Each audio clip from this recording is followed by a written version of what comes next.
বৃশ্চিক রাশি, বৃশ্চিক লগ্ন, স্করপিয়ান সাইন জাতক জাতিকাদের 2024 সালের এপ্রিল মাস আপনাদের ক্ষেত্রে ঠিক কেমন অতিবাহিত হবে সে বিষয়ে প্রতিবেদনে আমরা বিস্তারিত আলোচনা করব। আলোচনাটি অত্যন্ত গুরুত্বপূর্ণ হতে চলেছে, তার কারণ প্রথমত শনি মঙ্গলের সংযোগ এবং সূর্য রাহুর গ্রহণযোগ, বুধ এবং রাহুর জড়ত্ব যোগ, বক্রী বুধ অর্থাৎ এ মাসেই বুধ বক্রী হচ্ছে। আবার এ মাসের শেষেই বৃহস্পতি রাশি পরিবর্তন করবে। শনির ঢাইয়াও আপনাদের চলছে, আপনাদের রাশিতেই শনি রাহুর দৃষ্টি আছে। তাহলে বুঝতেই পাচ্ছেন কতটা গুরুত্বপূর্ণ হতে চলেছে এই আলোচনা। স্কিপ না করে পুরোটাই শুনবেন। যদি ভিডিওটির প্রকৃত মর্মার্থ আপনারা উপলব্ধি করতে চান, পরিশেষে যেমন প্রতিকার নিয়ে আলোচনায় থাকি তেমনটি তো আছেই। আর এই আলোচনাটি কিন্তু ইন জেনারেল মান্থলি প্রেডিকশন হতে চলেছে, অর্থাৎ এই পৃথিবীতে যতজন বৃশ্চিক রাশির জাতক জাতিকা আছেন তাদের প্রত্যেকের জন্য। আপনি যদি চান তাহলে আপনার ব্যক্তিগত জন্মছক এনি টাইম আমাদের দ্বারাই কনসাল্ট করাতেই পারেন। এর জন্য স্ক্রিনে আমরা নাম্বার দিয়ে দেব। তো চলুন কথা না বাড়িয়ে আলোচনায় প্রবেশ করা যাক। বৃশ্চিক রাশি, বৃশ্চিক লগ্ন, স্করপিয়ান সাইন জাতক জাতিকারা কালপুরুষের রাশিচক্র অনুযায়ী অষ্টমতম রাশির আন্ডারে আপনারা পড়েন। আপনাদের রাশির অধিপতি মঙ্গল।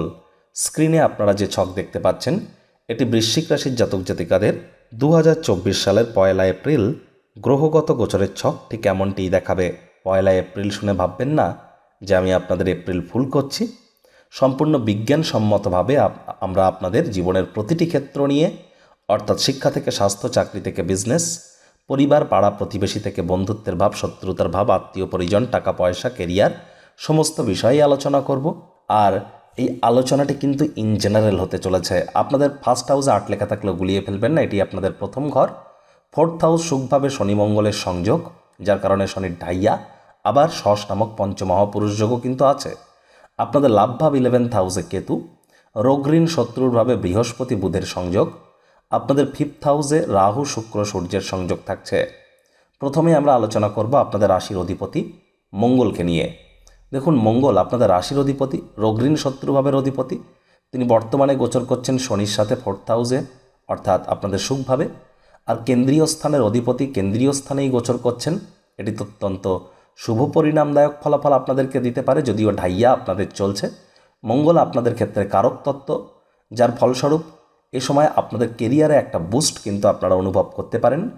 আপনাদের কেরিয়ারে বলতে যারা বিশেষ করে চাকরিজীবী আছেন, IT sector, real estate, army, police, defence, automobile industry, medical ফিল্ডে আছেন, স্পোর্টস ইন্ডাস্ট্রিতে আছেন, অ্যাক্টিভ ইনকাম করেন, বা যারা কোনো প্রকারভাবে মেডিকেল রিপ্রেজেন্টেটিভ, নেটওয়ার্কিং মার্কেটিংয়ের কাজ করেন, তাদের জন্য কিন্তু সময় সুযোগ দুর্দান্ত পরিগণিত হবে। এ সময় কৃষিকাজযোগ্য কোনো জমিতে অর্থ আপনারা বিনিয়োগ করতেও পারেন, সেখানেও আপনারা লাভান্বিত হতে চলেছেন। তবে আপনার মায়ের সাথে আপনাদের সম্পর্ককে আর উন্নত করতে হবে। মায়ের শরীর স্বাস্থ্যের দিকে আপনাদেরকে অতিরিক্ত নজর কিন্তু প্রদান করবার প্রয়োজন আছে। আবার দেখুন, এই মঙ্গলের কিন্তু অষ্টম দৃষ্টি আপনাদের কোথায় থাকবে? 11th হাউসে। যদিও সেখানে কেতু বসে আছে, তৎসত্ত্বেও ডেলি ইনকাম আপনাদের বাড়তে চলেছে এপ্রিল মাসে। এপ্রিল মাসে আপনাদের আয়ের নতুন উৎস স্রোত তৈরি কিন্তু হতেই পারে। সময় সুযোগের সদ্ব্যবহার করতে যেন ভুলবেন না। আপনার থেকে বয়সে বড় দাদা, দিদি, কাকা, কাকিমা, ইভেন টু সাম এক্সটেন্ট বন্ধু বান্ধবদের দ্বারাও কিন্তু আপনারা আখেরে উপকৃত হতেই পারেন। যেহেতু শনির ঢাইয়া চলছে, নতুন জমি, বাড়ি, গাড়ি এ সময় ক্রয় না করাটাই বেটার। কৃষিকাজযোগ্য জমি আপনারা ক্রয় করতে পারেন, সেখানে অর্থ বিনিয়োগ করতে পারেন। অবশ্যই আপনারা লাভান্বিত হবেন, এ বিষয়ে কোনো সন্দেহই কিন্তু নেই। শনি এবং রাহু দুটি গ্রহেরই কিন্তু অন্তিম দৃষ্টি থাকবে কোথায়? আপনাদের রাশিতে। তাহলে কথাবার্তা খুব ভাবনা চিন্তা করে বলবেন। মস্তিষ্ক কিন্তু ভ্রমিত হতে পারে। যা করছেন, যা ভাবছেন, যা বলছেন সবই যে ঠিক করছেন, ঠিক বলছেন বা ঠিক ভাবছেন এমনটি কিন্তু নাও হতে পারে। রাহু কিন্তু এ সময় আপনাদের মস্তিষ্ককে ভ্রমিত করতে পারে। মনে রাখবেন, অন্যের বুদ্ধিতে কোটিপতি হওয়ার থেকে নিজের বুদ্ধিতে ভিখারি হওয়া ভালো। যা চলছে, যেমনটি চলছে তেমনটি ক্ষেত্রেই কনসিস্টেন্সি লেভেল মেনটেন করে চলবার চেষ্টা করুন। নেশাভাং থেকে দূরে থাকুন। এ সময় কিন্তু বদনামের ভাগীদারি হতে পারেন। কেউ কিন্তু আপনাদেরকে প্রতারিত করতে পারে, বলির পাঁঠা বানাতে পারে। যারা বিশেষ করে শনি যাদের জন্মছকে দুর্বল, রাহু যাদের দুর্বল, তাদের শরীরও কিন্তু কথা বলতে পারে। ইমিউনিটি সিস্টেমে ঘাটতি অনুভব করা যেতে পারে। আলসেমি ভাব আপনারা অনুভব করতে পারেন। একটু সাবধান থাকতে হবে। এ মাসে কিন্তু আপনারা হুটহাট করে রেগে যেতে পারেন। রাগ কিন্তু স্বল্প পাগলামির একটি রূপান্তর মাত্র। রাগের মাথায় জীবনের ব্যাপারে কোনো ডিসিশন যেন নেবেন না। তবে এ সময় বুধ কিন্তু বক্রী হচ্ছে। বুধ 2 তারিখে বক্রী হয়ে যাবে। আর বুধ বক্রী থাকবে 25 তারিখ পর্যন্ত। আর 9 তারিখের পরেই বুধ রাশি পরিবর্তন করে আপনাদের 5th হাউসে গোচর করে যাবে। যদিও সেখানে সূর্য এবং বুধের সংযোগ তৈরি হবে 9 থেকে 13 তারিখ পর্যন্ত, কিন্তু সূর্য বুধের বুধাদিত্য যোগ এটা বলা যায় না। তার কারণ প্রথমত বুধ বক্রী, দ্বিতীয়ত সূর্য রাহুর সঙ্গে গ্রহণ যোগে আছে। তাহলে কি করে বুধাদিত্য যোগ আপনারা বলবেন? বুধ তো এখানে জড়ত্ব নামক একটি যোগ তৈরি করছে রাহুর সাথে, বক্রী বুধ এবং রাহু মিলে।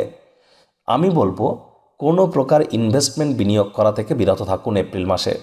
এপ্রিল মাসে শেয়ার মার্কেটে অর্থ যেন বিনিয়োগ করবেন না। যখনই বুধ অস্ত যায়, আপনারা বিগত 50 বছরের চার্ট তুলে দেখতে পারেন, তখনই কিন্তু মার্কেট ভলাটাইল হয়ে যায়।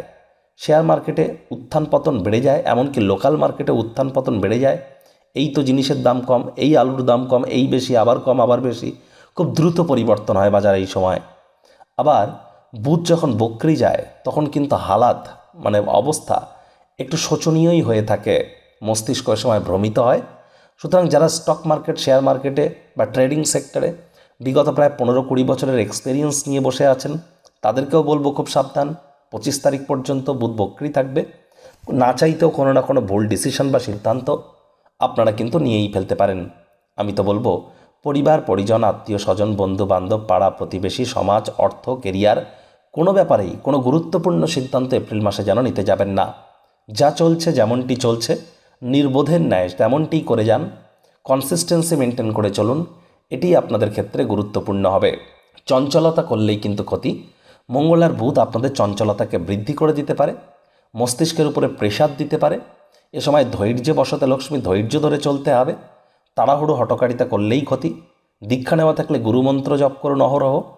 আর যদি পারেন তো যোগব্যায়াম, ধ্যান, প্রাণায়ামের সাহায্য নিন, যা আপনাদেরকে উপকৃত করবে। স্নান করবার পর নাভিতে চন্দন লাগাতে পারেন, শরীর মনে আপনারা শান্তি অনুভব করবেন। মিছরির জল খেতে পারেন, উপকৃত হবেন। সূর্যের আলো ডুবে যাওয়ার পরে স্নান যেন করবেন না গরম লাগলেও, সেটি কিন্তু আপনার শরীরের ক্ষেত্রে বিরূপ প্রতিক্রিয়া দিতেই পারে। আবার এই যে বৃহস্পতি দেখুন আপনাদের অগ্রণী শত্রুরভাবে বসে আছে, কিন্তু এখান থেকে তিনি তার অন্তিম দৃষ্টি, নবম দৃষ্টি প্রদান করছেন কোথায়? আপনাদের সেকেন্ড হাউসে, পরিবার, বাণী এবং অর্থের ভাবে। তাহলে পরিবার পরিজনদের ফুল সাপোর্ট কিন্তু আপনারা এই এপ্রিল মাসে পাবেন। পরিবারের তরফ থেকে সম্পূর্ণ সহযোগিতার আশা আপনারা করতেই পারেন। ব্যাংকের ব্যালেন্স কিন্তু আপনাদের একটু বাড়তে পারে। আপনারা অবশ্যই মুখনিসৃত বাণীর দ্বারা আপনারা অর্থ উপার্জন করতে সক্ষম হতে পারেন। যারা বিশেষ করে টিচিং প্রফেসর বা ধরে নিন banking sector, financial sector, travel tourism industry, spiritual gurus আছেন বা এক্সপোর্ট ইম্পোর্টের কাজ করেন, তাদের জন্য কিন্তু সময় সুযোগ এক প্রকার বেশ পরিগণিত হচ্ছে। সময় সুযোগের সদ্ব্যবহার করুন, কারণ বৃহস্পতি রাশি পরিবর্তন করার আগে এটিই অন্তিম মাস। এবার দেখুন বৃহস্পতির পঞ্চম দৃষ্টি থাকবে আপনাদের কেরিয়ারের হাউসে। তাহলে সেখানে শনিরও দৃষ্টি আছে, মঙ্গলেরও দৃষ্টি আছে। আর এটি হচ্ছে আপনাদের 5th হাউস। আপনাদের ক্ষেত্রে 5th হাউস 10th হাউসটা, অর্থাৎ আপনাদের দেখবেন 10th হাউসে 5 লেখা থাকবে। তাহলে এটা সূর্যদেবের ঘর, আর সূর্য রাহুর সাথে গ্রহণ যোগের আন্ডারে আছে। সূর্য 13 তারিখের পর বৃহস্পতির সাথে মিলিত হবে অতিমিত্রের ঘরে। তৎসত্ত্বেও সূর্য কিন্তু 6th হাউসে গোচর করবে, মেষ সংক্রান্তি করবে।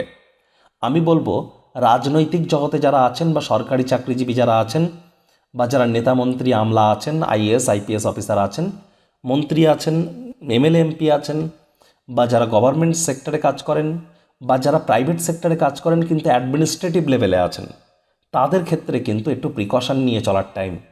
যদি জন্মছকে রাহু সূর্য মজবুত পজিশনে আপনার থেকে থাকে, টেনশন কিন্তু অতটাও নেই।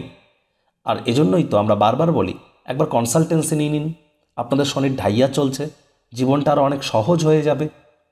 রাহু যদি আপনাদের জন্মছকে দুর্বল থেকে থাকে, সূর্য যদি দুর্বল থেকে থাকে, তাহলে পলিটিশিয়ানরা, সরকারি চাকরিজীবীরা বা বেসরকারি চাকরি বা প্রাইভেট এমপ্লয়িজ যারা আছেন অ্যাডমিনিস্ট্রেটিভ লেভেলে, তারা কিন্তু নিজের পরিকল্পনা মাফিক ফলাফল পাবেন না। আপনার বিরুদ্ধে কিন্তু কেউ কোনো চক্রান্ত করতে পারে, আপনি না চাইতেও কোনো ভুল করে বসতে পারেন। প্রতিটি জিনিস করবার আগে ভেবে নেবেন কে, কি, কেন, কোথায়, কবে, কখন, কিভাবে। এই প্রতিটি প্রশ্নের উত্তর যদি থাকে তবে এগিয়ে যাবেন, আদারওয়াইজ কিন্তু একদমই নয়। সূর্য সৌরজগতের রাজা আর রাহু এই কলিযুগের রাজা। এই দুটি অত্যন্ত গুরুত্বপূর্ণ রাজনৈতিক জগতে, বিশেষ করে সামনেই তো লোকসভা ইলেকশন। আর এই সময় কিন্তু রাজনীতিবিদ যারা আছেন বৃশ্চিক রাশির জাতক জাতিকা, তাদের প্রত্যেকের কনসালটেন্সির প্রয়োজন। কারণ সূর্য রাহুর গ্রহণযোগ থাকছে। 13 তারিখের পর বৃহস্পতির সাথে সূর্য মিলিত হলেও আপনাদের অগ্রণী শত্রুর ভাবে মিলিত হবে।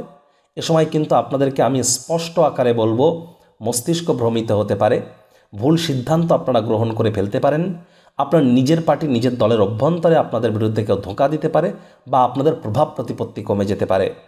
যদি সূর্য রাহু মজবুত পজিশনে থেকে থাকে জন্মছকে, তাহলে অতটা টেনশন নেওয়ারও আপনাদের অ্যাজ সাচ প্রবলেম কিন্তু আমি এখানে পরিলক্ষিত করছি না। পেটের সমস্যা 100% আপনাদের বাড়তে চলেছে। প্রথম সন্তানের তরফ থেকে কোনো না কোনো মনোকষ্ট বা তাদের স্বাস্থ্যের হানি কিন্তু হতেই পারে। প্রেমের জীবনে একাধিক বাধা বিপত্তি কিন্তু আপনারা পেতেই পারেন। এ বিষয়েও কিন্তু আপনাদেরকে সচেতন থাকার পরামর্শ দেব। দেখুন, রাহুর কিন্তু পঞ্চম দৃষ্টি থাকবে কোথায়? আপনাদের ভাগ্যস্থানে। তাহলে পিতার শরীর স্বাস্থ্যের অবনতি হতে পারে। হয়তো অক্টোবর, নভেম্বর, ডিসেম্বর, জানুয়ারি, ফেব্রুয়ারি, মার্চ এই 4-5 মাসের মধ্যে আপনাদের হয়তো পিতার 3টি জিনিস, হয় পিতার স্বাস্থ্যের অবনতি হয়েছে, না হলে পিতার কর্মের অবনতি হয়েছে, না হলে পিতার সাথে আপনাদের সম্পর্কের অবনতি হয়েছে। না হলে কিন্তু এবার হতে পারে তীর্থযাত্রা, তীর্থ ভ্রমণে বাধা পেতে পারেন, স্টাডিজ শিক্ষা জীবনে বাধাপ্রাপ্ত হতে পারেন, পড়াশোনায় মনোনিবেশ করতে গিয়ে সমস্যা দেখা দিতে পারে। এ সময় কিন্তু নাতি নাতনিদেরকে আপনারা মিস করতে পারেন। ভাগ্য সম্পূর্ণ সহযোগিতা আপনাদেরকে করে কিন্তু উঠতে পারবে না। এটিও কিন্তু আপনাদেরকে নজরে রাখতে হবে। এবার দেখুন, বৃহস্পতির পূর্ণ দৃষ্টি, সূর্যেরও পূর্ণ দৃষ্টি একটা সময় পর গিয়ে আপনাদের 12th হাউসে থাকবে, যার ফলস্বরূপ খরচ কিন্তু বাড়তে চলেছে। আয় ইনকাম বাড়বে, ব্যাংকের ব্যালেন্স বাড়তে পারে, কিন্তু খরচও বাড়বে। ম্যানেজ করে হয়তো উঠতে পারবেন না, ঘুমের সমস্যা দেখা দিতে পারে। নিজের জন্য না হলে অন্য কারোর জন্য পুলিশ প্রশাসন, হসপিটালের চক্কর কাটতে পারেন। আপনার নিজের রক্ত, হৃৎপিণ্ড, বুক, ফুসফুসের ব্যাপারে অতিরিক্ত সচেতন আপনাদেরকে এ সময় থাকতে হবে। ছোটোখাটো মাইনার কোনো অপারেশনস বা সার্জারি কিন্তু এ সময় হতেই পারে, নিজের না হলেও পরিবারের কারোর। এবার দেখুন, আপনাদের দাম্পত্য জীবনের অধিপতি শুক্র, তিনি কিন্তু বৃহস্পতির গৃহে বসে আছেন। তাহলে এ সময় অনেকের ক্ষেত্রে সুগার, কোলেস্ট্রল বা ডায়াবেটিসের মতো নতুন করে রোগ কিন্তু ধরা পড়তেই পারে। আপনাদের জন্মছকেও যদি বৃহস্পতি শুক্রের কানেকশান থেকে থাকে, তাহলে অবশ্যই ডায়াবেটিস বা সুগারের মতো প্রবলেম কিন্তু আপনাদের হতেই পারে। হতেই পারে না, অ্যাকচুয়ালি হবেই একটা বয়স পর গিয়ে। তাহলে এটা কিন্তু অবশ্যম্ভাবী। অবশ্যই এরও প্রতিকার করা সম্ভব জোডিয়াক সায়েন্স ওয়াইজ। ওই আংটি, তাবিজ, মাদুলি পাথর পরে কোনো লাভ হবে না, তন্ত্রমন্ত্র করে লাভ হবে না। শুধুমাত্র কর্মের দ্বারা আমরা ভাগ্যকে পরিবর্তন করতে পারি। এবার দেখুন, স্বামী স্ত্রী আপনাদেরকে এ মাসে কিন্তু অত্যন্ত সাবধানতা অবলম্বন করে চলতে হবে। সন্তান সন্ততি প্রাপ্তির প্ল্যানিং এপ্রিল মাসে না করাটাই ভালো। আদালত, কোর্টে যদি কেস পেন্ডিং থেকে থাকে, কোর্টের বাইরেই মামলার নিষ্পত্তি করবার চেষ্টা করুন। ভাইপো ভাইজিদের সাথে সম্পর্ককে উন্নত করুন। পার্টনারদেরকে যেন খুব ইজিলি বিশ্বাস করতে যাবেন না, ধোঁকা খেয়ে যেতে পারেন। প্রতিকার স্বরূপ আলোচনা করতে গিয়ে আমি আপনাদের বলবো, স্ক্রিনে আপনারা দেখতে পাচ্ছেন শনি মহারাজের প্রণাম মন্ত্র, ওম নীলাঞ্জনচয় প্রক্ষং রবি সুতং মহাগ্রহম ছায়া গর্ভ সম্ভুতং তং নমামি শনিশ্চরাম। এটি আপনারা প্রত্যেক দিন সন্ধ্যেবেলা 21 বার করে জপ করুন, পারলে 108 বার করুন। আর যদি না পারেন তো শনির একাক্ষরী বীজ মন্ত্র ওম শ্যাম শনিশ্চরায় নমঃ, এটিও 108 বার জপ করতে পারেন। ভুল করেও শনিবারের দিন সরিষার তেল, বেগুন যেন খাবেন না। শনিবার করে সরিষার তেল, বেগুন, লবণ এবং লোহা কিনবেন না। আর যতটা সম্ভব ধর্মপ্রাণ হওয়া যায়, কর্মনিষ্ঠ হওয়া যায়, বাসি খাদ্য খাবার না খাওয়া যায়, পরিষ্কার পরিচ্ছন্ন থাকা যায় এবং সব কিছু প্ল্যানিং মাফিক, রুটিন মাফিক করা যায় ধৈর্য ধরে, তবেই কিন্তু আপনারা সুফল পাবেন। কারণ 2024 সাল কিন্তু শনির বছর, আর ধৈর্যে বসতে লক্ষ্মী। তাড়াহুড়ো হটকারিতা করলেই ক্ষতি। তো বন্ধুরা, ভিডিওটি আপনাদের ঠিক কেমন লাগলো? আপনাদের সুচিন্তিত মতামত আশা করি আপনারা নিচের কমেন্ট বক্সে লিখে জানাবেন। ভিডিওটি ভালো লাগলে একটি লাইক করতে ভুলবেন না। এই আশা রেখে আমি আমার বাণীকে এখানেই বিরাম দিচ্ছি।